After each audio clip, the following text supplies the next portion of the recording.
દર્શક બહેનો, મારી પત્ની સુશીલાના સારા દિવસો જાય છે. અરે ઊંધું બોલાઈ ગયું, એટલે કે સુશીલાના દિવસો સારા જાય છે. મારી સુશીલા હમણાં સેવાકીય પ્રવૃત્તિ તરફ વળી છે. એક બેનને ભૂત વળગ્યું હતું, એટલે સુશીલા દોડી એ બેનને રિક્ષામાં બેસાડી અને સ્વામી ઉટેશ્વર મહારાજ પાસે લઈ ગઈ.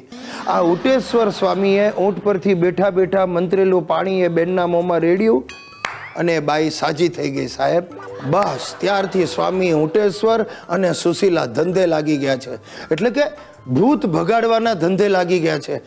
ગામમાં જેટલી ભૂત જેવી બહેનો છે, એટલે જેટલી બહેનોને ભૂત વળગ્યું છે એને જઈને સુશીલા વળગે છે. રિક્ષામાં બેસાડીને સ્વામી પાસે લઈ જાય છે.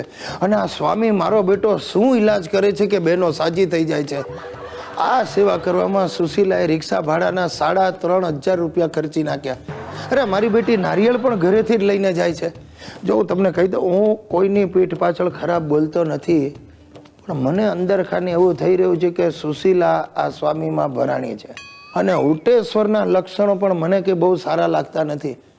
મેં મારી રીતે તપાસ કરાવી તો મને જાણવા મળ્યું કે ઉટેશ્વરે જે 4 બૈરાઓને સાજા કર્યા એ 4 એના સગામાં હતા. અને ત્યાર પછી બીજી કોઈ બહેનોને સાજી કરી હોય એવું મારા સાંભળવામાં હજી સુધી આવ્યું નથી. આ લુચ્ચો ઉટેશ્વર ભૂત ભગાડવાના બાને ભૂત ભગાડવા આવેલા દર્દીઓના મનમાં ભૂત વળગ્યું છે એવું ભૂત ફસાવે છે અને નિમિત્ત મારી બિચારી ભોળી સુશીલાને બનાવે છે. સાહેબ, આ સુશીલાના મગજ પરથી ઉટેશ્વરનું ભૂત ભગાડવા માટે મારે કોઈ સ્વામી આખલેશ્વર અથવા તો સ્વામી હાથીશ્વર શોધી કાઢવો પડશે. મિત્રો, તમે જોયું હશે આપણે ત્યાં આજકાલ શ્રાવણ મહિનાનું નવરાત્રિના ઉપવાસનું મહાત્મ્ય વધતું જાય છે. એની પાછળનું કારણ શ્રદ્ધા છે કે નહીં એની મને ખબર નથી. અમારા ઘરમાં તો ડાયટિંગ એનું કારણ છે. આ અમારી સુશલીએ આ શ્રાવણ મહિનામાં ઉપવાસ કરવાનું નક્કી કર્યું. હવે મેં એને બહુ સમજાવી, ભાઈ રહેવા દે, શ્રાવણ મહિનામાં કથા કીર્તન કરીએ. પણ મારી કથા ઉઠી ગઈ શ્રાવણ મહિનામાં.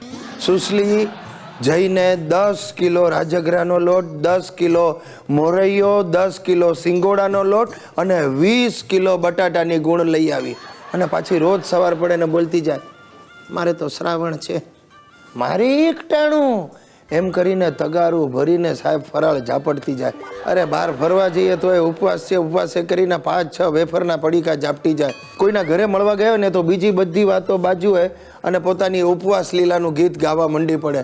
છેવટે પેલો બિચારો યજમાન કંટાળીને એના ગળામાં ફરાળ નાખે ને ત્યારે સુશલી શાંત પડે. અને હજી અહીંયાથી અટકતું નથી.